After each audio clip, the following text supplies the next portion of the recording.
বোন আমাকে একটু ছোট্ট গেবি দিবি।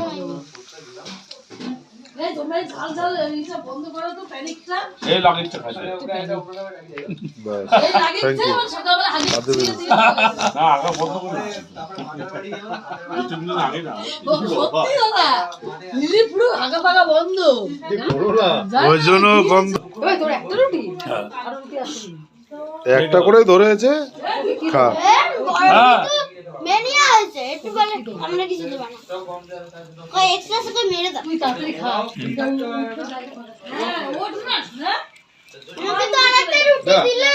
হ্যাঁ ধীরে ধীরে আমার বন্ধুরাও বেশি ইও করতে পারে সাহস করে তো না এরকম করলে কিন্তু আমাকে সকালে পায়খানা যেতেই হবে। আর যাবো পায়খানা যাবো কতদিন হাতে আগে কিছু না ওই জন্যই তো দিলাম তারপর 1 ঘন্টা করে যাবে না। ঠিক আছে।